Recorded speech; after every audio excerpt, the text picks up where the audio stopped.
ಆತ್ಮೀಯ ವಿದ್ಯಾರ್ಥಿಗಳೇ, ಯುರೋಪಿಯನ್ ಕಂಪನಿಗಳ ಆಗಮನ ಮತ್ತು ಭಾರತದ ರಾಜಕೀಯದ ಮೇಲೆ ಅವುಗಳ ಪ್ರಭಾವ. ಈ ಒಂದು ವಿಡಿಯೋ ಸರಣಿಯ ಕಳೆದೆರಡು ಭಾಗದಲ್ಲಿ ತಾವು ಈಗಾಗಲೇ ಪೋರ್ಚುಗೀಸ್, ಡಚ್ ಮತ್ತು ಡ್ಯಾನಿಶ್ ಈ ಮೂರು ಯುರೋಪಿಯನ್ ಕಂಪನಿಗಳ ಆಗಮನ ಮತ್ತು ಯಾವ ರೀತಿ ಅವು ಭಾರತದ ರಾಜಕೀಯ ಮೇಲೆ ಪ್ರಭಾವ ಬೀರಿದವು ಎಂಬುದನ್ನ ತಿಳಿದುಕೊಂಡಿದ್ದೀರಿ. ಪ್ರಸ್ತುತ ಭಾಗ 3 ಇದರಲ್ಲಿ ನಾವು ಇಂಗ್ಲಿಷರು ಅಂದರೆ ಬ್ರಿಟಿಷರು ಇವರ ಒಂದು ಆಗಮನ ಮತ್ತು ಇವರು ಇಲ್ಲಿ ಯಾವ ರೀತಿಯ ಒಂದು ರಾಜಕೀಯ ಪ್ರಭಾವವನ್ನು ಬೆಳೆಸಿಕೊಂಡರು ಎಂಬ ಆರಂಭದ ಹಂತವನ್ನು ಈ ಒಂದು ವಿಡಿಯೋದಲ್ಲಿ ನಾನು ಚರ್ಚಿಸುತ್ತೇನೆ. ತಮ್ಮೆಲ್ಲರಿಗೂ ಈ ಒಂದು ವಿಡಿಯೋಗೆ ಸುಸ್ವಾಗತ.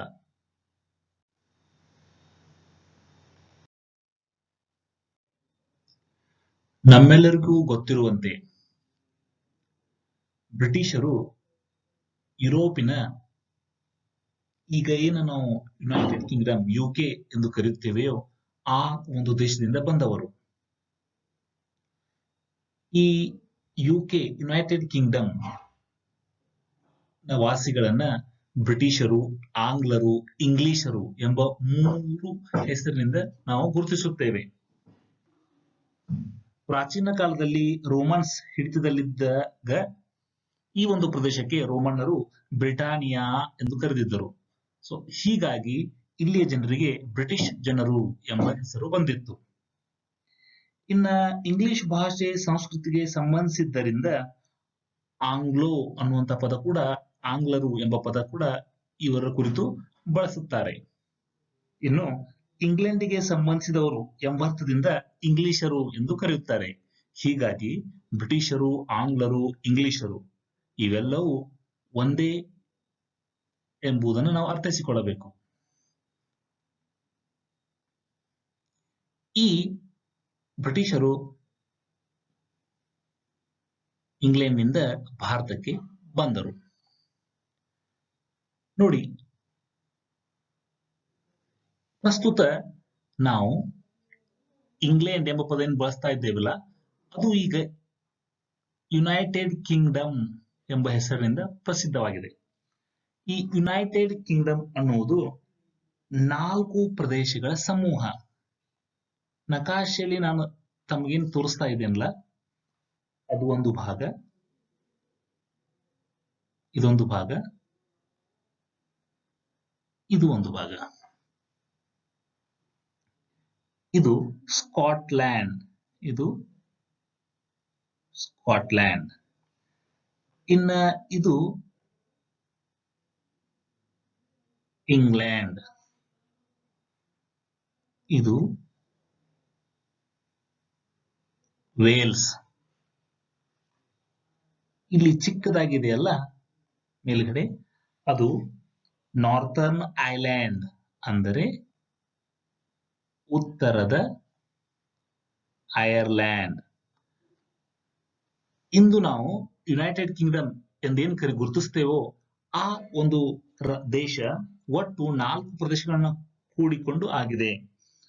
ಸ್ಕಾಟ್ಲ್ಯಾಂಡ್, ಇಂಗ್ಲೆಂಡ್, ವೇಲ್ಸ್ ಮತ್ತು ನಾರ್ಥರ್ನ್ ಐರ್ಲ್ಯಾಂಡ್. ಸೊ ಇಲ್ಲಿ ಲಂಡನ್ ನಗರ, ಇದು ಲಂಡನ್ ನಗರ ಇಲ್ಲಿ ಸ್ಥಿತಗೊಂಡಿದೆ. ಇಂಗ್ಲೆಂಡ್ನಿಂದ ಬಂದಂತಹ ವ್ಯಾಪಾರಿಗಳು, ಇಂಗ್ಲಿಷರು, ಬ್ರಿಟಿಷರು ಭಾರತಕ್ಕೆ ಬಂದರು. ಪೂರ್ವ ದೇಶಗಳೊಂದಿಗೆ ವ್ಯಾಪಾರ ಮಾಡಿ ಅತಿ ಹೆಚ್ಚು ಲಾಭ ಗಳಿಸುತ್ತಿರುವ ಪೋರ್ಚುಗೀಸರು, ಡಚ್ಚರು, ಡ್ಯಾನಿಷರನ್ನ ನೋಡಿ ಬ್ರಿಟಿಷರು ಸುಮ್ಮನೆ ಕೂರಲಿಲ್ಲ. ಅಲ್ಲಿ ಕೂಡ ಸಾಹಸಿ ವ್ಯಾಪಾರಿಗಳು ಕೂಡಿಕೊಂಡು ಈಸ್ಟ್ ಇಂಡಿಯಾ ಕಂಪನಿಯನ್ನ ಸ್ಥಾಪಿಸಿಕೊಂಡರು. ಅವರು ಮುಖ್ಯವಾಗಿ ಭಾರತದೊಂದಿಗೆ ವ್ಯಾಪಾರಿ ಒಂದು ಪರವಾನಗಿಯನ್ನ ಪಡೆಯಲಿಕ್ಕೆ ಆಗ ಭಾರತದಲ್ಲಿ ಆಳುತ್ತಿದ್ದ ಅತಿ ದೊಡ್ಡ ಸಾಮ್ರಾಜ್ಯ ಮೊಘಲ್ ಸಾಮ್ರಾಜ್ಯ. ಈ ಮೊಘಲ್ ಸಾಮ್ರಾಜ್ಯದ ಚಕ್ರವರ್ತಿ ಜಹಾಂಗೀರ್ನ ಆಸ್ಥಾನಕ್ಕೆ ಅವರು ಕೆಲವೊಂದು ನಿಯೋಗಗಳನ್ನ ಕಳಿಸಿದರು. ಈ ಪೂರ್ವ ಈ ಸಾಹಸಿ ವ್ಯಾಪಾರಿಗಳು ಮಾಡಿಕೊಂಡಂತಹ ಕಂಪನಿ ಈಸ್ಟ್ ಇಂಡಿಯಾ ಕಂಪನಿಗೆ ರಾಣಿ ಎಲಿಜಬೆತ್ 31 ಡಿಸೆಂಬರ್ 1600ರಲ್ಲಿ ಚಾರ್ಟರ್ ಮೂಲಕ ಪರವಾನಗಿಯನ್ನು ನೀಡಿದ್ದರು.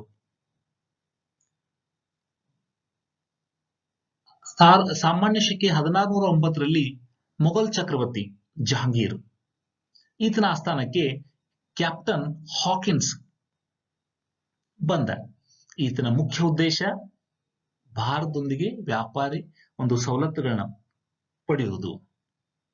ಈತ ಪರ್ಷಿಯನ್ ಭಾಷೆ ಬಲ್ಲವನಾಗಿದ್ದರಿಂದ ಜಹಾಂಗೀರ್ ಈತನೊಂದಿಗೆ ಆತ್ಮೀಯವಾಗಿ ಸಂವಹನ ನಡೆಸಿದ. ಈತನನ್ನ ಖಾನ್ ಸಾಹೇಬ್ ಎಂದೇ ಜಹಾಂಗೀರ್ ಕರೆಯುತ್ತಿದ್ದ. ಆದರೂ ಕೂಡ ಆತ ಬ್ರಿಟಿಷರಿಗೆ ವ್ಯಾಪಾರಿ ಒಂದು ಸವಲತ್ತು ನೀಡಿಲ್ಲ. ಏಕೆಂದ್ರೆ ಈಗಾಗಲೇ ಜಹಾಂಗೀರ್ನ ಆಸ್ಥಾನದಲ್ಲಿ ಮೊಘಲ್ ಆಸ್ಥಾನದಲ್ಲಿ ಪೋರ್ಚುಗೀಸರು ಗಟ್ಟಿಯಾಗಿ ತಳವೂರಿದ್ದರು. ಅವರು ವಿರೋಧ ಮಾಡಿದ್ದರಿಂದ ಜಹಾಂಗೀರನು ಸೂರತ್ನಲ್ಲಿ ಬ್ರಿಟಿಷರಿಗೆ ವ್ಯಾಪಾರಿ ಒಂದು ಫ್ಯಾಕ್ಟರಿ ಸ್ಥಾಪಿಸುವಂತಹ ಅವಕಾಶ ನೀಡಲಿಲ್ಲ. ಹೀಗೆ ಕ್ಯಾಪ್ಟನ್ ಹಾಕಿನ್ಸ್ ಈತನ ಒಂದು ನಿಯೋಗ ವಿಫಲವಾಯಿತು. ನಂತರ ಸಾಮಾನ್ಯ ಶಕೆ 1612ರಲ್ಲಿ ಪಶ್ಚಿಮದ ಒಂದು ತೀರದಲ್ಲಿ ಗುಜರಾತ್ನ ಪ್ರಮುಖ ರೇವು ಪಟ್ಟಣ ಸೂರತ್ ಸಮುದ್ರ ತೀರದಲ್ಲಿ ಪೋರ್ಚುಗೀಸರ ಹಡಗನ್ನ ಕ್ಯಾಪ್ಟನ್ ಥಾಮಸ್ ಬೆಸ್ಟ್ ಎಂಬ ಬ್ರಿಟಿಷ್ ನಾವಿಕಾಧಿಕಾರಿ ಆತ ಹೀನಾಯವಾಗಿ ಪೋರ್ಚುಗೀಸರನ್ನ ಸೋಲಿಸಿದ. ಆಗ ಮೊಘಲರು ಪೋರ್ಚುಗೀಸರಿಂದಗಿಂತ ಬ್ರಿಟಿಷರು ಶ್ರೇಷ್ಠ ಒಂದು ನೌಕಾಶಕ್ತಿಯನ್ನು ಹೊಂದಿದ್ದಾರೆ ಎಂಬುದನ್ನು ಅರಿತುಕೊಂಡರು. ಇದರಿಂದ ಪ್ರಭಾವಿತನಾದ ಜಹಾಂಗೀರನು ಇಂಗ್ಲಿಷರಿಗೆ ಸೂರತ್ನಲ್ಲಿ ಫ್ಯಾಕ್ಟರಿ ಸ್ಥಾಪಿಸಲು ಅನುಮತಿಸಿದ. ಕ್ಯಾಪ್ಟನ್ ಬೆಸ್ಟ್ ಈತನ ಒಂದು ಸಾಹಸದಿಂದ ಸೂರತ್ನಲ್ಲಿ ಫ್ಯಾಕ್ಟರಿ ಸ್ಥಾಪನೆ ಆಯಿತು.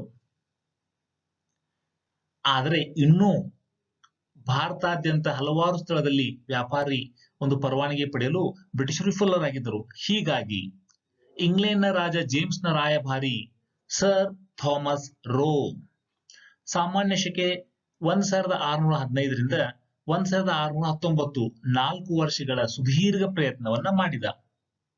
ಆತ ಜಹಾಂಗೀರ್ನ ಆಸ್ಥಾನಕ್ಕೆ ಹೋಗಿ ಹಲವಾರು ವಿಫಲ ಯತ್ನಗಳನ್ನ ಮಾಡಿದ. ಆದರೂ ವಾಣಿಜ್ಯ ಒಪ್ಪಂದ ಮಾಡುವಲ್ಲಿ ಆತ ವಿಫಲನಾದ. ಆದರೂ ಜಹಾಂಗೀರ್ ಕೊನೆಯಲ್ಲಿ ಆತನಿಗೆ ಆಗ್ರಾ, ಅಹಮದಾಬಾದ್, ಬ್ರೋಚ್ ನಲ್ಲಿ ಫ್ಯಾಕ್ಟರಿ ಸ್ಥಾಪಿಸುವ ಪರವಾನಗಿಯನ್ನ ನೀಡಿದ. ಅದರಂತೆ ಇಂಗ್ಲಿಷರು ಆಗ್ರಾ, ಅಹಮದಾಬಾದ್, ಬ್ರೋಚ್ ಗಳಲ್ಲಿ ಫ್ಯಾಕ್ಟರಿಗಳನ್ನ ನಿರ್ಮಿಸಿದರು. ಬ್ರಿಟಿಷ್ ಒಂದು ಇತಿಹಾಸದಲ್ಲಿ ಅತಿ ಮುಖ್ಯ ನಿಯೋಗ ಎಂದರೆ ಜಾನ್ ಸರ್ಮನ್ ನ ನಿಯೋಗ. ಸಾಮಾನ್ಯ ಶಕೆ 1717ರಲ್ಲಿ ಅಂದ್ರೆ ಪ್ರಾರಂಭದ ಪ್ರಯತ್ನದ 100 ವರ್ಷದ ನಂತರ ಯಾವಾಗ ಮೊಘಲ್ ಶಕ್ತಿ ಕುಂದಿತ್ತೋ, ಆರಂಭದ ಗ್ರೇಟ್ ಮೊಘಲ್ ರಾಜರು ಇರಲಿಲ್ಲವೋ, ಆ ಒಂದು ಸಂದರ್ಭದಲ್ಲಿ ನಂತರದ ಮೊಘಲರ ಕಾಲದಲ್ಲಿ ಸಾಮಾನ್ಯ ಶಕೆ 1715ರಲ್ಲಿ ಬಂದಂತಹ ಜಾನ್ ಸರ್ಮನ್ ನೇತೃತ್ವದ ನಿಯೋಗ, ಇವರು ಫಾರೂಕ್ ಶಿಯಾರ್ ಮೊಘಲ್ ಚಕ್ರವರ್ತಿಯ ಮನಸ್ಸನ್ನ ಓಲೈಸಲು ಯಶಸ್ವಿಯಾದರು. ಅದಕ್ಕೆ ಮುಖ್ಯ ಕಾರಣ ಫಾರೂಕ್ ಶಿಯಾರ್ಗೆ ಗುಣಪಡಿಸಲಾಗದ ಒಂದು ಮಾರಣಾಂತಿಕ ರೋಗವಿತ್ತು. ಅದನ್ನ ಜಾನ್ ಸರ್ಮನ್ ನೇತೃತ್ವದ ನಿಯೋಗದ ವೈದ್ಯ ಡಾಕ್ಟರ್ ಹ್ಯಾಮಿಲ್ಟನ್ ಗುಣಪಡಿಸಿದ. ಇದರಿಂದ ಜಾನ್ ಸರ್ಮನ್ ನೇತೃತ್ವದ ಒಂದು ನಿಯೋಗಕ್ಕೆ ಮೊಘಲ್ ಸಾಮ್ರಾಟ ಫಾರೂಕ್ ಶಿಯಾರ್ 3 ಫರ್ಮಾನ್ಗಳನ್ನ ನೀಡಿದ. ಏನು ಈ 3 ಫರ್ಮಾನ್ಗಳು, 3 ಆದೇಶಗಳು ಏನು? ಅವುಗಳೆಂದರೆ, ಮೊದಲನೇದು, ವಾರ್ಷಿಕ 3000 ರೂಪಾಯಿ ಪಾವತಿಯ ಬದಲಾಗಿ ಬೆಂಗಾಳದಲ್ಲಿ ಬ್ರಿಟಿಷ್ ಈಸ್ಟ್ ಇಂಡಿಯಾ ಕಂಪನಿಗೆ ಸುಂಕದಿಂದ, ವ್ಯಾಪಾರಿ ಸುಂಕದಿಂದ ರಿಯಾಯಿತಿ ದೊರೆಯಿತು. ಈಸ್ಟ್ ಇಂಡಿಯಾ ಕಂಪನಿ ತನ್ನ ಸರಕು ಸಾಗಾಣಿಕೆಗೆ ದಸ್ತಕ್ಗಳನ್ನ ತನ್ನ ಒಂದು ಕಂಪನಿ ವ್ಯಾಪಾರಿಗಳು ನೀಡಬಹುದಾಗಿತ್ತು. ದಸ್ತಕ್ಗಳು, ಫ್ರೀ ಪಾಸಸ್ಗಳು, ಉಚಿತ ಪಾಸ್ಗಳು. ಈ ಪಾಸ್ಗಳನ್ನ ತೋರಿಸಿದರೆ ಮೊಘಲ್ ಅಧಿಕಾರಿಗಳು ಈಸ್ಟ್ ಇಂಡಿಯಾ ಕಂಪನಿ ನೌಕರರಿಗೆ ಉಚಿತವಾಗಿ ಯಾವುದೇ ಸುಂಕವನ್ನು ಪಡೆಯಲಾರದೆ ಅವರ ವಸ್ತುಗಳನ್ನ ಸಾಗಿಸ್ತಾ ಇದ್ರು. ನಂತರ ಎರಡನೇ ಒಂದು ಫರ್ಮಾನ್ ಅಂದ್ರೆ ಅದು ಹೈದರಾಬಾದ್ನ ಅಧಿಕಾರಿ, ಮೊಘಲ್ ಅಧಿಕಾರಿನ ಕುರಿತಾಗಿತ್ತು. ಹೈದರಾಬಾದ್ನ ಈಗಾಗಲೇ ಬ್ರಿಟಿಷರು ಹಲವಾರು ವ್ಯಾಪಾರಿ ರಿಯಾಯಿತಿಯನ್ನು ಹೊಂದಿದ್ರು, ಅವುಗಳನ್ನೆಲ್ಲ ಮುಂದುವರಿಸಲಾಯಿತು. ಕೊನೆಯ ಒಂದು ಫರ್ಮಾನ್ ಗುಜರಾತ್ನ ಮೊಘಲ್ ಅಧಿಕಾರಿ ಕುರಿತಾಗಿತ್ತು. ಅದೇನೆಂದ್ರೆ ವಾರ್ಷಿಕ 10,000 ರೂಪಾಯಿಯನ್ನ ಪಾವತಿಸಿ ಸೂರತ್ನಲ್ಲಿ ಎಲ್ಲ ಸುಂಕಗಳಿಂದ ರಿಯಾಯಿತಿಯನ್ನ ನೀಡಲಾಯಿತು. ಅಷ್ಟೇ ಅಲ್ಲ, ಬಾಂಬೆ ಟಂಕಸಾಲೆಯಲ್ಲಿ ಟಂಕಿಸಿದ ನಾಣ್ಯಗಳು ಮೊಘಲ್ ಸಾಮ್ರಾಜ್ಯದಲ್ಲಿ ನೋಡಿ ಚಲಾವಣೆ ಮಾಡಲು ಅವಕಾಶ ನೀಡಲಾಯಿತು. ಇಲ್ಲಿವರೆಗೆ ಭಾರತ ಇತಿಹಾಸದಲ್ಲಿನೇ ಯಾವುದೇ ರಾಜ ನಾಣ್ಯಗಳನ್ನ ಟಂಕಿಸಿದ್ರೆ ಆತನ ಸಾಮ್ರಾಜ್ಯದಲ್ಲಿ ಅವು ಮಾತ್ರ ಚಲಾವಣೆಯಲ್ಲಿ ಇರುತ್ತಿದ್ದವು. ಆದ್ರೆ ಈಗ ಮೊದಲ ಬಾರಿಗೆ ಮೊಘಲ್ ಸಾಮ್ರಾಟನ ಒಂದು ನಾಣ್ಯಗಳಲ್ಲದೆ ಬ್ರಿಟಿಷ್ ಈಸ್ಟ್ ಇಂಡಿಯಾ ಕಂಪನಿ ನಾಣ್ಯಗಳೂ ಕೂಡ ಮೊಘಲ್ ಸಾಮ್ರಾಜ್ಯದಲ್ಲಿ ಚಲಾವಣೆಗೆ ಬಂದವು. ಹೀಗೆ ಬ್ರಿಟಿಷರು ಭಾರತದಲ್ಲಿ ಸೂರತ್ನಲ್ಲಿ, ಬ್ರೋಚ್ನಲ್ಲಿ, ಅಹಮದಾಬಾದ್ ಮತ್ತು ಆಗ್ರಾನಲ್ಲಿ ಒಂದು ವ್ಯಾಪಾರಿ ನೆಲೆಗಳನ್ನ ಮೊಘಲ್ ದೊರೆ ಜಹಾಂಗೀರ್ನಿಂದ ಅನುಮತಿ ಪಡೆದು ತಮ್ಮ ವ್ಯಾಪಾರಿ ಫ್ಯಾಕ್ಟರಿಗಳನ್ನ ಸ್ಥಾಪಿಸಿದರು. ಇತ್ತ ದಕ್ಷಿಣದಲ್ಲಿ ಮೊಘಲರ ಆಳ್ವಿಕೆ ಇರಲಿಲ್ಲ. ಅಲ್ಲಿ ಸ್ಥಳೀಯ ಅರಸನಿಂದ, ಸುಲ್ತಾನನಿಂದ ಮಚಿಲಿಪಟ್ಟಣಂದಲ್ಲಿ ವ್ಯಾಪಾರಿ ನೆಲೆಯನ್ನ ಸ್ಥಾಪಿಸಲಿಕ್ಕೆ ಬ್ರಿಟಿಷರು ಯಶಸ್ವಿಯಾಗಿದ್ದರು. ನೆನಪಿರಲಿ, ಭಾರತದಲ್ಲಿ ಬ್ರಿಟಿಷರು ಸ್ಥಾಪಿಸಿದ ಮೊದಲ ವ್ಯಾಪಾರಿ ಕೋಟೆ ಎಂದರೆ ಅದು ಮಚಿಲಿಪಟ್ಟಣಂ ಕೋಟೆ.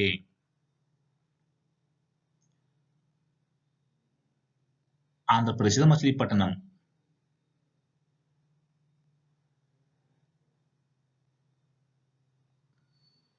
ಅಲ್ಲಿ ಸಾಮಾನ್ಯ ಶಕೆ 1611ರಲ್ಲಿಯೇ ಬ್ರಿಟಿಷರು ಒಂದು ವ್ಯಾಪಾರಿ ಕೋಟೆಯನ್ನು ಸ್ಥಾಪಿಸಿದರು.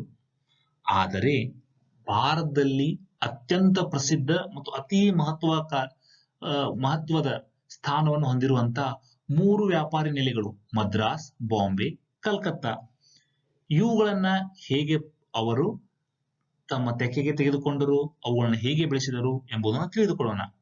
ಮೊದಲನೆಯದಾಗಿ ಸಾಮಾನ್ಯ ಶಕೆ 1639ರಲ್ಲಿ ಇಂಗ್ಲಿಷರ ಅಧಿಕಾರಿ ಫ್ರಾನ್ಸಿಸ್ ಡೇ ಚಂದ್ರಗಿರಿಯ ರಾಜನಿಂದ ಮದ್ರಾಸ್ನಲ್ಲಿ ಭೂಮಿಯನ್ನ ಪಡೆದು ಅಲ್ಲಿ ಸೇಂಟ್ ಜಾರ್ಜ್ ಫೋರ್ಟ್, ಒಬ್ಬ ಕ್ರೈಸ್ತ ಮುನಿಯ ನೆನಪಿನಲ್ಲಿ ಸೇಂಟ್ ಜಾರ್ಜ್ ಫೋರ್ಟ್ ಎಂಬ ಬಲಿಷ್ಠ ಕೋಟೆಯನ್ನ ಕಟ್ಟಿದ. ಮುಂದೆ ಅದು ಈ ಇಡೀ ಕೋರಮಂಡಲ ತೀರದ ಕೇಂದ್ರ ಕಚೇರಿಯಾಗಿ ಬೆಳೆಯಿತು. ಇನ್ನ ಬಾಂಬೆ, ಮೂಲತಃ ಬಾಂಬೆ ಪೋರ್ಚುಗೀಸರ ಒಂದು ನೆಲೆ. ಸಾಮಾನ್ಯ ಶಕೆ 1662ರಲ್ಲಿ ಅಂದ್ರೆ 1662ರಲ್ಲಿ ಇಂಗ್ಲೆಂಡ್ನ ರಾಜ ಚಾರ್ಲ್ಸ್ II ಪೋರ್ಚುಗೀಸ್ ರಾಜಕುಮಾರಿ ಕ್ಯಾಥರೀನ್ ರನ್ನ ಮದುವೆಯಾದ. ಆಗ ಪೋರ್ಚುಗೀಸರು ರಾಜ ಭಾರತದಲ್ಲಿರುವ ಬಾಂಬೆಯನ್ನ ವರದಕ್ಷಿಣೆಯಾಗಿ ಇಂಗ್ಲೆಂಡ್ನ ದೊರೆ ಚಾರ್ಲ್ಸ್ II ನೀಡಿದ. ಈ ಬಾಂಬೆಯನ್ನ ಇಂಗ್ಲೆಂಡ್ನ ರಾಜ ಚಾರ್ಲ್ಸ್ II ಕೇವಲ ವರ್ಷಕ್ಕೆ 10 ಪೌಂಡ್ಗಳ ಬಾಡಿಗೆಗೆ ಬ್ರಿಟಿಷರ ಈಸ್ಟ್ ಇಂಡಿಯಾ ಕಂಪನಿಗೆ ಬಿಟ್ಟುಕೊಟ್ಟ. ಗೆರಾಲ್ಡ್ ಆಂಗಿಯಾರ್ ಆತನ ಗವರ್ನರ್ ಆದಾಗ ಬಾಂಬೆಯನ್ನ ನಗರವಾಗಿ ಆತ ವೃದ್ಧಿಸಿದ. ಇದು ಇಡೀ ಈಸ್ಟ್ ಇಂಡಿಯಾ ಕಂಪನಿಯ ಪಶ್ಚಿಮ ತೀರದ ಕೇಂದ್ರ ಕಚೇರಿಯಾಗಿ ಬೆಳೆಯಿತು. ಮದ್ರಾಸ್ ಕೋರಮಂಡಲ ತೀರದ ಕೇಂದ್ರ ಕಚೇರಿ, ಬಾಂಬೆ ಪಶ್ಚಿಮ ತೀರದ ಕೇಂದ್ರ ಕಚೇರಿ. ಇನ್ನು ಕೊನೆಯದಾಗಿ ಸಾಮಾನ್ಯ ಶಕೆ 1690ರ ದಶಕದಲ್ಲಿ ಜಾಬ್ ಚಾರ್ನೋಕ್ ಬಂಗಾಳದ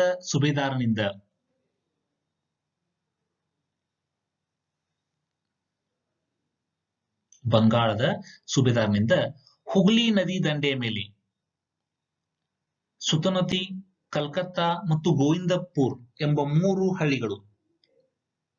ವಿದ್ಯಾರ್ಥಿಗಳೇ, ಈ 3 ಗ್ರಾಮಗಳ ಹೆಸರನ್ನು ನೆನಪಿಟ್ಟುಕೊಳ್ಳಿ: ಸುತುನತಿ, ಕಲ್ಕತ್ತಾ ಮತ್ತು ಗೋವಿಂದಪುರ್